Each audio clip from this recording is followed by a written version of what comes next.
Coming to you from a cozy little condo high atop Old 4th Ward, Atlanta. Welcome to The Ron Show on America One Radio. Here's your host, Ron Roberts. All right.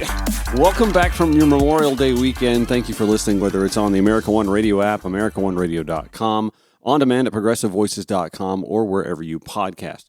Joining me with a bit of a scoop, Seth Taylor, DNC delegate, Fulton County Democrat, Sandy Springs captain, right? Is that what you are? Yes, I occupy a leadership role in the North Fulton Democrats, yes. All right, man. Well, we appreciate that. I remember doing that in South Carolina, working with the South Enders, and it's yeoman's work to herd cats because that's when you're organizing Democrats in an election year. Sometimes it's cat herding. Anyway, thank you for that. Seth joining us. I noticed that you tweeted something day before yesterday. Katie Stamper, who is the Democratic nominee now for Georgia's 11th congressional district. It's a pretty conservative-ish Metro Atlanta district.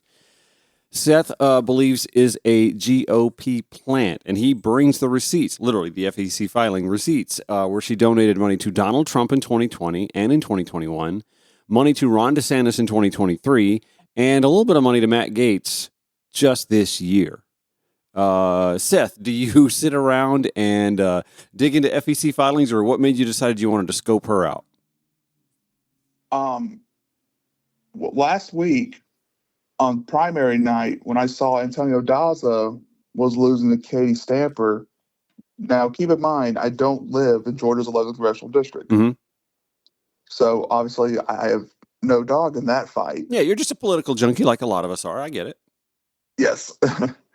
So what happened was my friend, who is a state committee member in the Georgia Democratic Party, told me that she believes Katie Stamper is a GOP plant. Mm-hmm. And so this following weekend, after I consulted with another friend of mine who served as Joshua Anthony's campaign manager down in Albany, Georgia, who is trying to primary the incumbent Democrat David Sampson for Georgia House District 153. Turns out she told me there was a Republican plant down in that Democrat primary too, Tracy Taylor, mm-hmm. who was previously the Doherty County Republican primary chair. Republican Party chair, I beg your pardon. Wow. And he decided, I'm going to flip my party, run as a Democrat. Mm-hmm. For even though his on the local news down in Albany, Georgia, they had his picture, Tracy Taylor's picture, with him standing in front of a blurred American flag background and him wearing a black suit with a red tie, which is like the official, MAGA Republican uniform. Yeah, pretty much. Yeah, it's kind of gotten to be that way. This seems so obvious, though, when you look at Daza's website and then you look at Katie Stamper's website and you compare the issues and their positions on them. I don't understand how this is such a surprise. Katie Stamper's anti-trans platform is dead giveaway. Mm-hmm. Yeah, sitting here reading on her site right now, women and children deserve safety, respect, and dignity. Non-women should not displace us or intrude in women's sports, in women's and children's sports and bathrooms.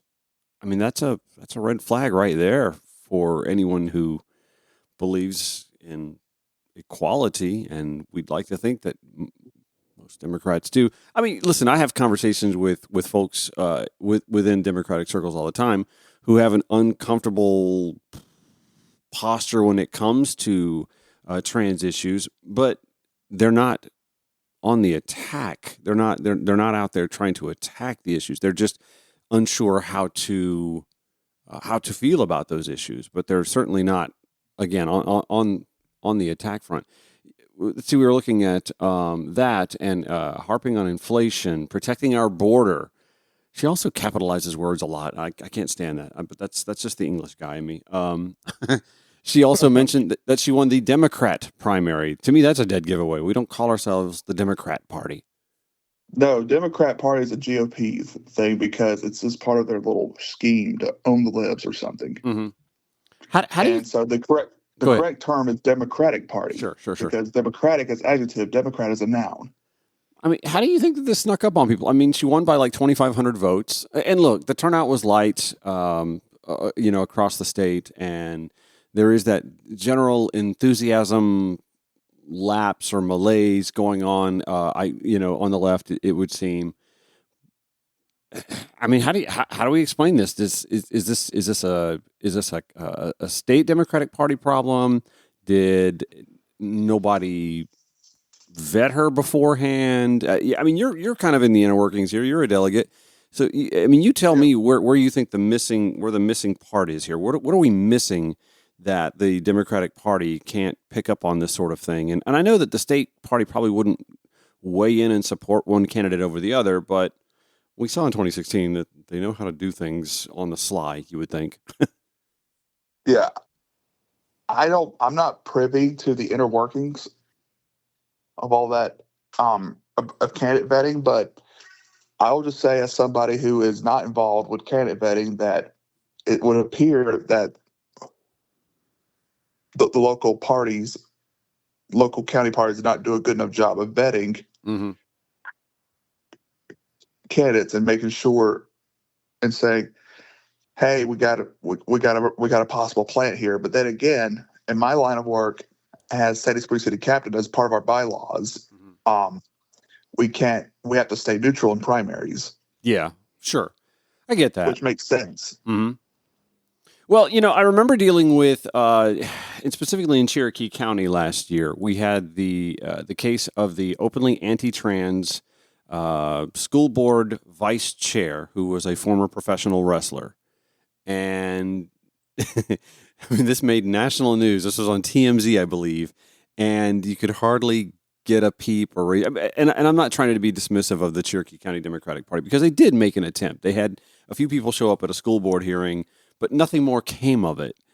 It's really hard in counties like Cherokee County, where obviously they don't have the numbers to compete, but also are a bit overwhelmed because they don't have the numbers even to make sure that they're out on the streets supporting an Antonio Daza versus a Katie Stamper. And I don't know, listen, if anybody up there's listening and wants to chime in, feel free to weigh in, 404-919-2725, if you'd like to let me know what was happening on the streets in Cherokee County to weigh in on this race. I mean, we saw there's a story in Oconee County where a couple of conservatives are running as Democrats, Suzanne Heimel and Laura King.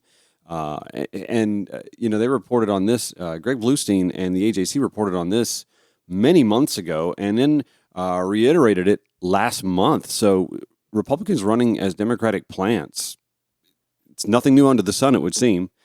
Do you think that this may have something to do in any way with Republicans who are just weary of Trump and trying to shed themselves of that labeling? I don't know. I can't speak to motive or intent, but I can understand Republicans who are frustrated with Trumpism and want to return to the Reagan era style of Republicanism. I don't blame them for that. But because if they try to run as Republicans, they can't win as a primary, because the inmates have completely taken over the asylum in your local county GOP thanks to Steve Bannon's precinct strategy. I'm not sure if you're familiar with that. Go ahead. All right. So after President Biden was inaugurated in January 2021, in the spring of that year, Steve Bannon went on his radio show or his little podcast that he broadcasts out of the basement of his townhome on Capitol Hill. Mm-hmm. He called upon his listeners, whom he calls the posse, to sign up to become precinct committeemen in their local county GOPs. Precinct committeeman is like the lowest ranking position in a county GOP. Mm-hmm. They're the worker bees. They knock doors, help get out the vote, and all that good stuff. But they're very influential because they vote to elect their county party chairs, and the county party chairs in turn vote to elect congressional district chairs. Like we saw that in Georgia's first congressional district, where they voted to elect Candace Taylor, aka Jesus, Guns, and Babies, yes, to the GOP chair of Congressional District 1. Mm-hmm. And then in turn, the county chairs then in turn elect the state committee members. Mm-hmm. And the state committee members then elect the RNC committee members. And that's how we got Amy Kramer, who was involved with January 6th, Yes. to be an RNC committee woman from the state of Georgia. Right. Yeah, I was just going to mention her. You're right. Yeah. And this is not just and so basically, like I said, the inmates had taken over the asylum, and we saw that this primary when Noelle Cahayan, I think that's how you pronounce her name, beat Lauren Daniel for the primary for the GOP nomination for House District 81. I talked to Lauren Daniel this past weekend, and she was infuriated. So wait, you're telling me that the person that Lauren Daniel lost to is worse than Lauren Daniel? Noelle Cahayan kneecapped Cecilia Lewis's plans to be Cherokee County Schools' first DEI administrator back in like 2021 or 2022. Oh. Like when she got news that Cecilia Lewis, who is a successful black middle school principal up in Maryland, was getting ready to accept the job as Cherokee County Public Schools' first DEI administrator, Noelle Cahayan and a bunch of right-wing parents met up at this country club in Cherokee County and orchestrated a plan to try to go before the school board meetings and get all emotional and try to torpedo her hire. Wow. Yeah, no, I see this now. ProPublica covered this as well. Yes, you know what I'm talking about. Oh my gosh. And even Noelle Cahayan said something to the effect of get real emotional so Tucker Carlson will pay attention to us or something like that. All right, fascinating stuff. Yeah, I you know what? It's funny, like not knowing much about Lauren Daniel's opponent, Noelle, you said Cahayan. I actually thought, because I followed Lauren on social media, I thought she was kind of MAGA herself, but we've lost to it. Go ahead. I don't think Lauren is MAGA. I think Lauren's more of a traditional Republican. Yeah. Based on the way I've talked to her, she's a nice woman. Her baby's really cute too. I'm gonna miss her baby on the house floor. Yeah. All right, I'll give you that. I'll give you that. All right, Seth Taylor, thanks so much for joining us with this scoop on Katie Stamper, the supposed GOP plant, now the Democratic primary winner, our nominee for the Georgia 11th district. She's going up against Barry Loudermilk. It's like pissing in the wind anyway, but still an opportunity amiss there for the Democratic Party to make some inroads this coming November. Thanks for joining us on the Ron Show today, buddy. Appreciate it. Thank you for having me. Yeah, the Amy Kramer story is an interesting one. She is the new Georgia GOP committee woman. She was on Steve Bannon. And Georgia's corrupt, and part of the biggest part of the problem are the Republicans. And so, as you know, I've always been an outsider willing to push on the Republicans, and I'm not afraid to do that. She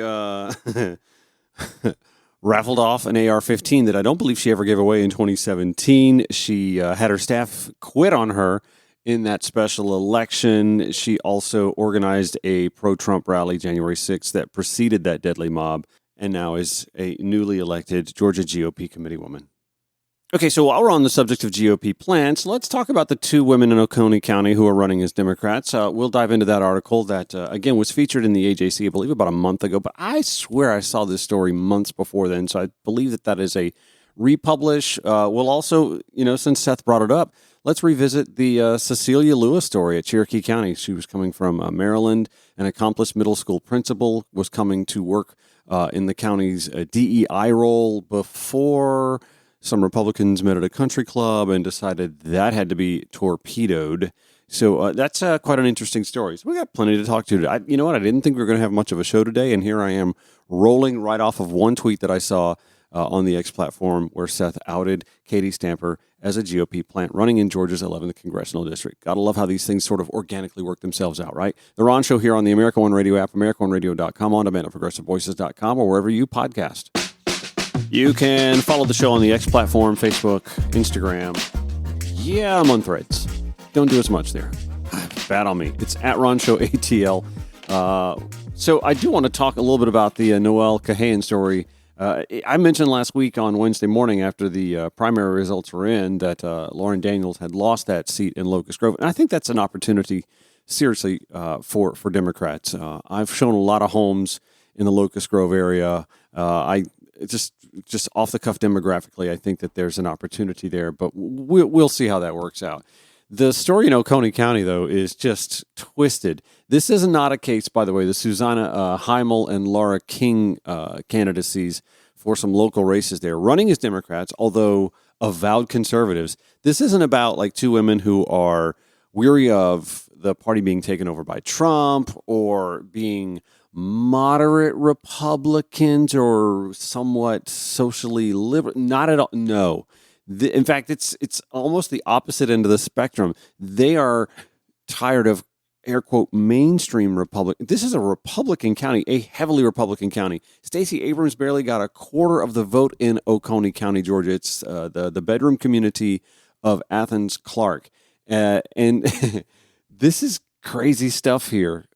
Reading this article in the AJC, which I will share in the show notes at ronshowatl.com. Susanna Heimel says, why am I running as a Democrat?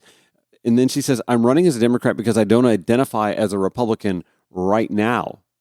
And then Greg Bluestein chimes in, something strange is happening in Oconee County. So steeped in GOP politics, a handful of conservatives are running as Democrats for county posts, openly promoting themselves as at GOP gatherings as the best choice, despite the, quote, D beside their names.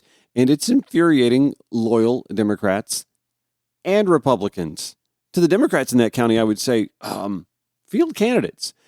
Even though you know you're going to lose, field candidates. At least get your ideology out there on the streets, get them on the dais, show up at these local events where both candidates get to speak, and espouse your values, because sometimes you're going to, I can't even say sometimes. I know this from all the time.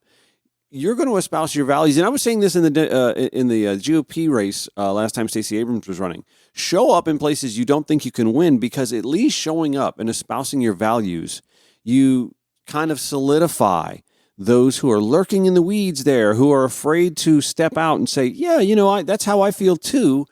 And that emboldens them, that empowers them to show up and vote. You can't engage those folks. You can't get them, I call them like sleeper cells almost. You can't trigger them into action if you don't show up and show them that they matter and that their ideology that you espouse as well has some viability where they are. Okay, so back to the article. Susanna Heimel is running for a county commission seat as a Democrat.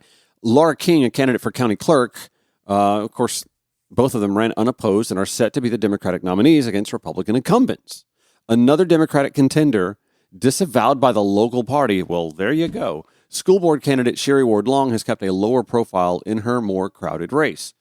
Heimel and King are betting that qualifying as Democrats increases their odds despite the county's deep red roots. Here's where I point out what Bluestein writes as well. This isn't a case of longtime conservative Democrats who refuse to abandon their ties to the party. Both might as well be campaigning as Dinos, Democrats in name only, given their conservative leanings. Nor is it an example of longtime Republicans who no longer relate to the party of Donald Trump. Their decision to run with a D by their names in one of the reddest counties in Georgia has set off alarm bells among local leaders from both parties. You scan down the article, Heimel is shocked by the backlash when she shows up at Democratic meetings and gets booed, or that the GOP has rejected her request to speak at their events because, well, she's running as a Democrat, for crying out loud. Now, Heimel dubs herself a moderate Democrat, King calling herself a fierce independent. Heimel has boasted at being confrontational at Governor Brian Kemp over the accuracy of the 2020 election, though. Hello, red flag, red hat, red flag. The 2020 election accuracy problem, anybody griping to Governor Brian Kemp or Brad Raffensperger about that? Isn't that in support of Donald Trump? Oh my God, you read further. She even wore a Let's Go Brandon shirt, popular with Trump supporters, to a recent school board meeting. She only recently stopped attending local GOP meetings and rails against, quote, liberal policies. No, I probably won't vote for anything that Democrats like, Susanna Heimel said in an interview, but I feel like we have a lot in common. We want to get along, and we want to live in peace. We want to accept the result of the 2020 election. I'm just saying. Still, she told Republicans at the Conservatives of Northeast Georgia Forum, because that's where Democratic candidates go, this month, that she ran as a Democrat so that she can lock up the party's nomination on May 21st and work to oust GOP incumbent Mark Thomas. Thomas said in a statement he respected her right to run. Let's pivot to Lauren King, where she too laces her remarks with critiques of Democratic stances, including the party's approach on immigration and election issues. But she said Republicans too are plagued with problems. Quote, most political leadership has let us down. Are they compromised, bribed, inept? Something. And then both of them showed up at a Democratic Party meeting. It didn't go well, according to Bluestein. Under questioning, Heimel was criticized for writing recently that climate change was, quote, unproven, and acknowledged she hasn't cast ballots for any Democrats for the past 8 years, including White House races. In her defense, she said, a lot of Democrats voted for Trump, too. She was overwhelmed by boos. King told the crowd she got rid of her TV in 2017 and isn't, quote, well-versed on national politics, but she said she's worried that both parties will alienate voters if they don't, quote, cast our tent wide. Again, I'll share that article in the show notes at ronshowatl.com. It's just kind of funny. This isn't one of those cases where the Democratic Party in Oconee County is trying to reach out to those disaffected on the right. This is just some of the bad making its way to the left because it's the only avenue that these two candidates see for them to have an opportunity to win a race. And I would caution Democrats against falling asleep at the switch here and letting these candidates take a slot that belongs to Democrats and doesn't give Democrats an opportunity to espouse their values and our platform on the dais in an election cycle. Back after this, The Ron Show on America One Radio. Broadcasting 5 days a week to make common sense common again. This is The Ron Show on America One Radio. So I told you, I woke up this morning and I thought to myself, there's only 4 days this week. It's kind of a light political week. Should I just kind of maybe coast and run some best ofs? And then I remembered I'm doing best ofs all next week because I'm going to take a me week. Well, I say week. It's going to be like 3 days, maybe 4, to go camping with some of my high school friends down at Clarks Hill Lake. Really looking forward to that. I had such a good time last year doing that.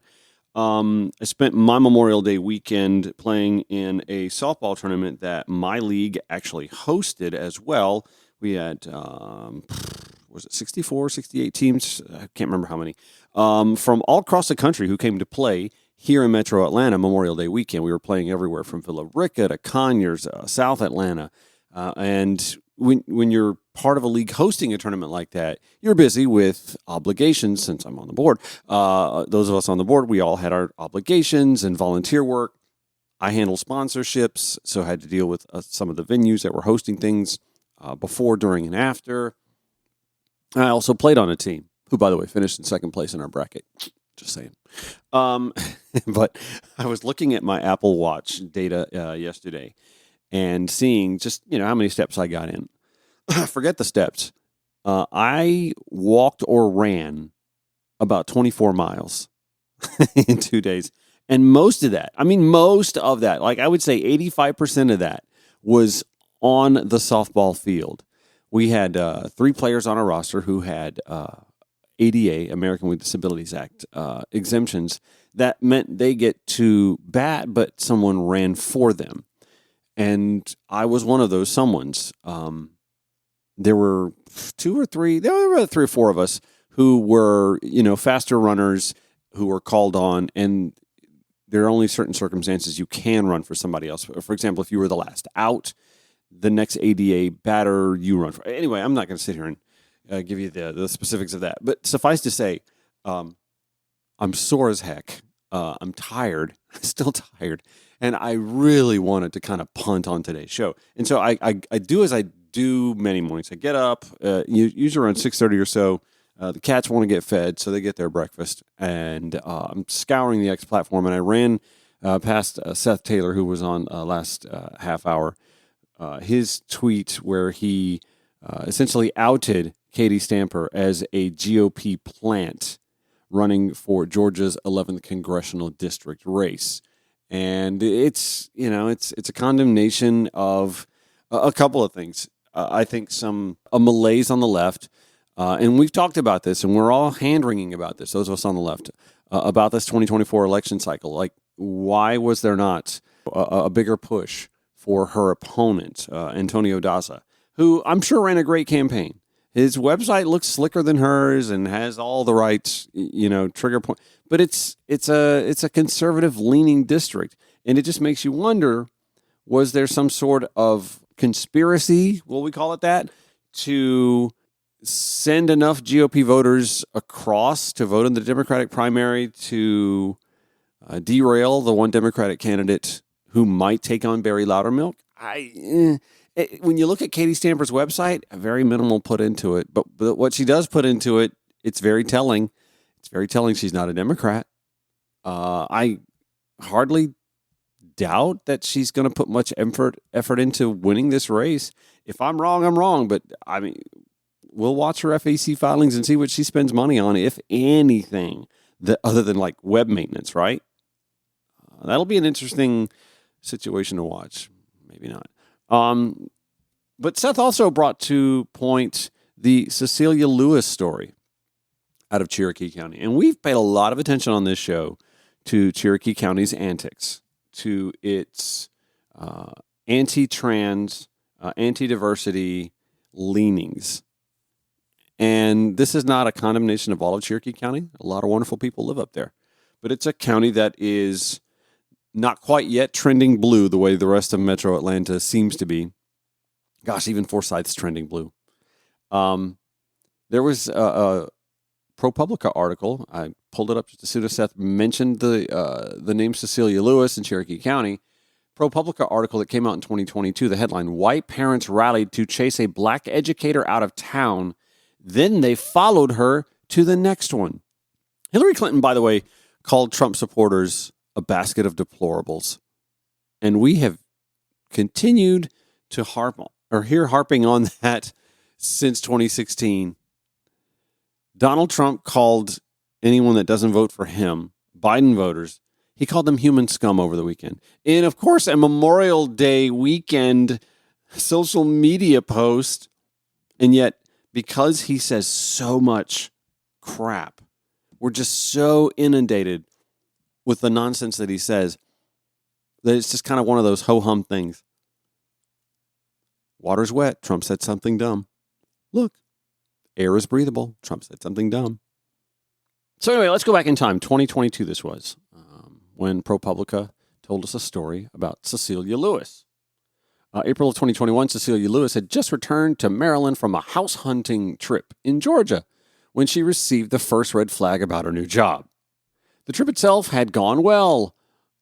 Lewis and her husband had settled on a rental home in Woodstock, a small city with a charming downtown and a regular presence on best places to live lists. We know Woodstock. We love Woodstock. I think I have a listing coming up in Woodstock soon. It was a short drive to her soon-to-be office at the Cherokee County School District and less than half hour to her husband's new corporate assignment. While the North Georgia County was new to the couple, the Atlanta area was not. They'd visited several times in recent years to see their son, who attended Georgia Tech. Lewis, a middle school principal, initially applied for a position that would bring her closer to the classroom as a coach for teachers. But the district leaders were so impressed by her interview that they encouraged her to apply instead for a new opening they'd created. Their first administration focused on diversity, equity, and inclusion initiatives. And you can already just hear the hackles of those on the right going up, right? DEI-focused positions were becoming more common in districts across the country following the 2020 protest over the killing of George Floyd, Breonna Taylor, and Ahmaud Arbery. The purpose of such jobs typically is to provide a more direct path for addressing disparities stemming from race, economics, disabilities, and other factors. At first, the scope of the role gave Lewis pause. In her current district, these responsibilities were split among several people, and she'd never held a position dedicated to anything as specific as that before. But she had served on the district equity leadership team in her Maryland county and felt prepared for this new challenge. She believed the job would allow her, as she put it, to analyze the district's systemic and instructional practices in order to better support, quote, the whole child. We're so excited to add Cecilia to the CCSD family, said Superintendent Brian Hightower in the district's March 2021 announcement, which, by the way, has been scrubbed from their website, about all of the new hires. The announcement noted that the creation of the DEI administrator role, quote, stems from input from parents, employees, and students of color who are serving on Dr. Hightower's ad hoc committee formed this school year, 2021, to focus on the topic. Hightower acknowledged, quote, both her impressive credentials and enthusiasm for the role and pointed out that in 4 days, she had a DEI action plan for us. This is Cecilia Lewis talking to ProPublica about this. The superintendent spent a lot of time just telling me about his passion for this work and why it's needed, and highlighting that particularly after the shutdown with COVID and we had to, go into remote learning, it really put a a magnifying glass on the fact that some students didn't have access to the things that they needed. And so I believe through that experience, the district identified this as a need, that we are missing some kids. And this is a priority. That's what I was told, and therefore we would love for you to come in and really just help us build a plan to help bridge these gaps, to give these students access to what they need, all students access to what they need. It sounded like things were going to go really well here, right? Back to ProPublica, Lewis was beginning to prepare for her move south, spending as much time with friends and family as possible in Maryland when she got a strange call from an official in her new school district. The person on the line, Lewis will not say who, asked if she had ever heard of CRT. And Lewis said, yeah, culturally responsive teaching. She was thinking of the philosophy that connects a child's cultural background to what they learn in school. For Lewis, who'd studied Japanese and Russian in college and more recently traveled to Ghana with the Fulbright Hayes seminars, a broad program for teachers, language and culture were essential to understanding anyone's experience.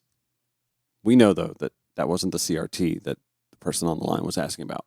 At that point, she wasn't even familiar with the other CRT, critical race theory, which maintains the racial bias is embedded in American laws and institutions and has caused disproportionate harm to people of color. In a speech the previous fall, then-President Donald Trump condemned CRT as toxic propaganda and ideological poison. The caller then told Lewis that a group of people in a wealthy neighborhood in the northern part of the county were upset about what they believed were her intentions to bring CRT to Cherokee County. But don't worry, the district official said, we just want to keep you updated. The next month, inside a gabled white clubhouse overlooking the hills of a Cherokee County golf course, dozens of parents from across the county had assembled on a Sunday afternoon for a lesson in an emerging form of warfare. School board meetings would be their battlefield. Their enemy was CRT.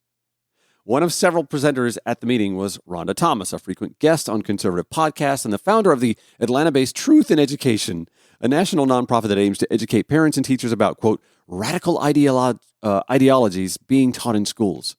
Quote, so what is critical race theory? Thomas asked the crowd. It teaches kids that whites are inherently racist and oppressive, perhaps unconsciously, and that all whites are responsible for all historical actions and should feel guilty. She went on to say, I cannot be asked for repentance for something my grandparents did or my ancestors did. Am I right?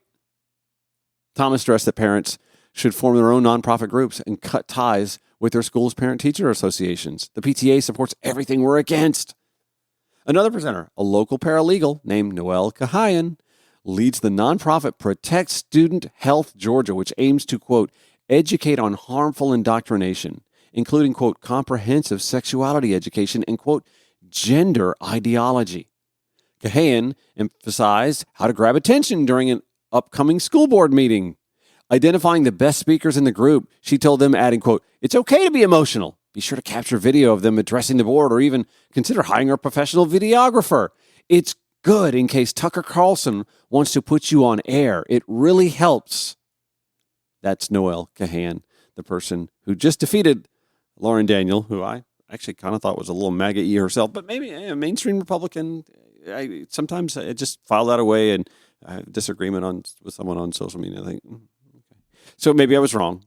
Anyway, her opponent is a fellow by the name of Michelle White, who is the Democratic nominee. And by all accounts, I checked and doggone it, I'll be damned if he's not like an actual Democrat. And I will reach out to him. In fact, I have. I've already emailed him to say, let's get you on the show so that we can learn more about Michelle White.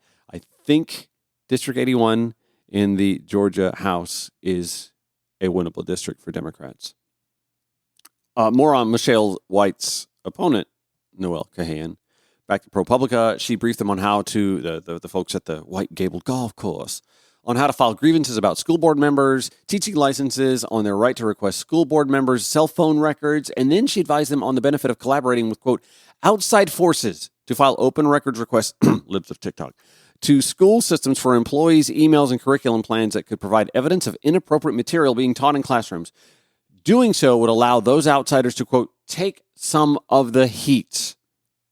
Yeah, that's libs of TikTok. But there was one agenda item that would inspire the crowd to take more urgent action than any other. They had to figure out what to do about the Cherokee County School District's decision to hire a woman named Cecilia Lewis. And when I got a text message from somebody saying that this person was hired, I immediately was like, oh my goodness, where are my people? Said Mandy Hayda at this same meeting, a Cherokee County GOP precinct chair who introduced herself as a parent of 4 students in the district. Thomas, Cahayan, and Hayda did not respond to multiple requests for comment or to a list of questions detailing the points they raised at the clubhouse meeting and elsewhere, according to this ProPublica article, which, of course, I will include in the show notes at ronshowatl.com. The next part of this story is kind of chilling. After asking the crowd to look at the Maryland district where Lewis was coming from, Hayda wondered how Lewis could, quote, leave that at the border. Border? What that even is? She wouldn't elaborate on, and how the longtime educator would come, quote, to Cherokee County and not want to change us. ProPublica points out, by the way, that like Cherokee County, the district where Lewis was a principal serves a majority white county that voted for Trump in 2020, though Hayda and others in the clubhouse seemed unaware of this. At this gathering, a man interjected saying he'd contacted the Cherokee County School District to find out, quote, how they arrived at the choice to hire Cecilia Lewis. Hadn't there been any other local candidates, he asked. You cannot tell me, that you can't find somebody else qualified, Hayda responded.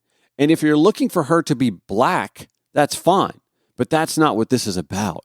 This is not about the color of her skin. It's what she's going to bring into our district and what she's going to teach our children. Another person in the crowd asked if the arrival of Lewis was a done deal. Several confirmed that it was. We don't have to accept it, right? Another man asked. The crowd's energy rising in response with a collective yes. We can change that, right? In some way, shape, or form, a woman vowed.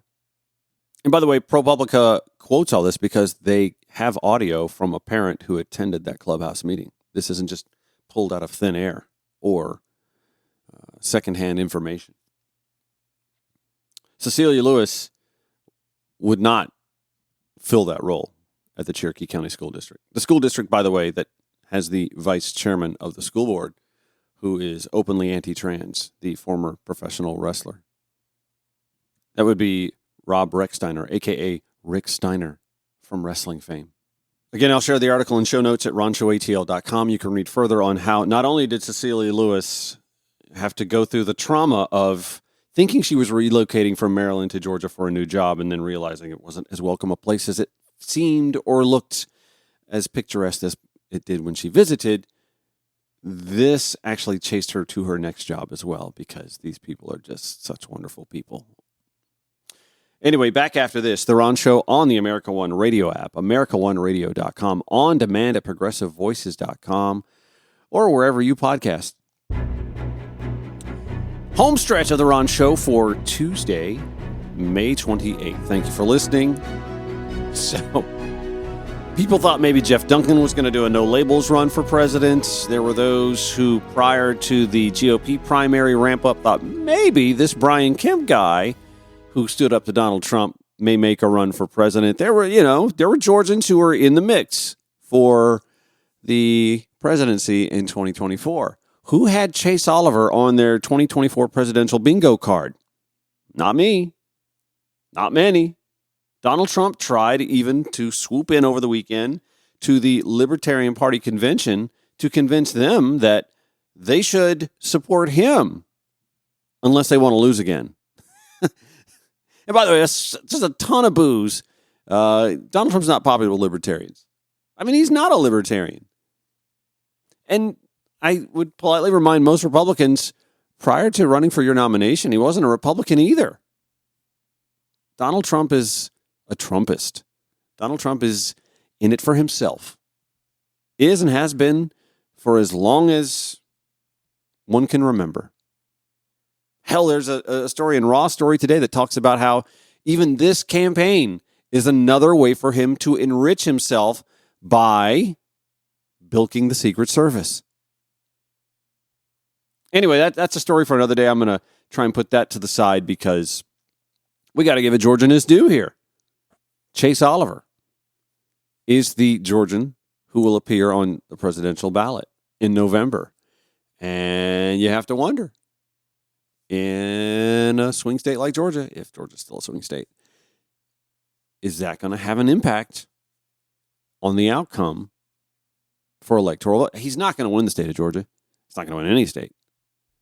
But he's going to have an impact. You would think he was going to have an impact. The impact he has, however, is the question. According to the Politically Georgia blog this morning, the AJC, Oliver defeated a field of 9 candidates to win the bid Sunday, including Robert F. Kennedy Jr. The New York Times reporting this, despite his famous last name, Kennedy won just 2% of the vote. Former President Donald Trump, who was not an official candidate, won just 6 write-in votes.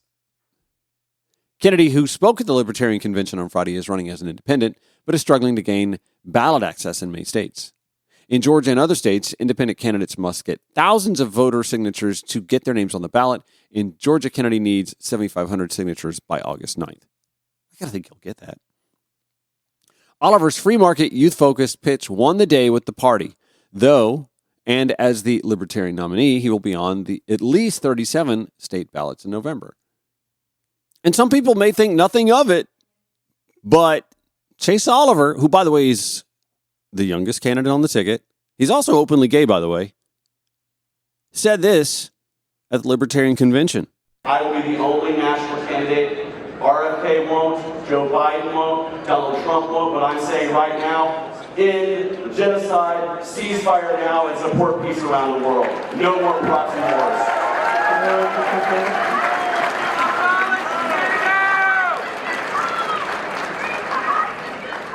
Absolutely, free the hostages too. So he goes on to say, your life is your life, your body is your body, your business is your business, and your property is your property. It's not mine, and it sure as hell isn't the federal government's. And by the way, if you're listening in the 9 to 10 a.m. slot on America One Radio, you can hear him at 10 a.m. on 90.1 WABE. He'll be on the Politically Georgia podcast, which will air again at 10 a.m. on WABE before it goes to podcast. We'll get some clips of that. Here's what's notable about him. He's a former Democrat. He's the first openly gay that I can remember. What was the first openly gay Senate candidate in Georgia, and I believe would be the first openly gay candidate, isn't he? First openly gay presidential candidate on, I want to say so. I mean, to have a party's nomination. Yeah, I know about Pete Buttigieg. Sorry. Libertarians always, I don't know. You listen to how he talks, and it'll be interesting to see what his platform evolves to be. This is one of these races, though, where the youth vote being highly uninterested in either Donald Trump or Joe Biden, you could see them looking at a Chase Oliver and thinking, well, why not that? Again, in a critical swing state like Georgia, where it only takes, 11,000 or so votes?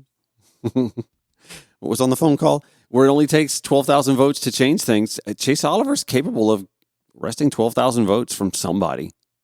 The question is, will it fall on either side, or will it affect one candidate more than the other? Libertarians, I don't know.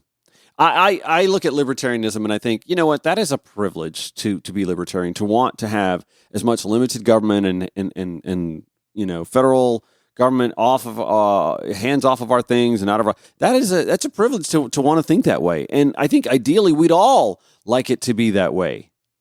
Ideally. Unfortunately, humanity and our own failings as humans, our greed, our anger, our biases, many of them innate, some of them taught, our thirst for power, doesn't give us the luxury of having limited government. But that's an interesting one to watch. Chase Oliver joining the race. Just barely of age to even be a presidential candidate, 37 years old, and openly gay, and in Atlanta, in a swing state, where a slim margin of voters can make the difference in the outcome of the 2024 cycle. That's going to do it for The Ron Show. Back tomorrow. Yeah, I guess I'll do it. 9 to 10 a.m., 5 to 6 p.m. on the America One Radio app, on demand at progressivevoices.com or wherever you podcast show notes. We got them, RonShowATL.com. Have a great day.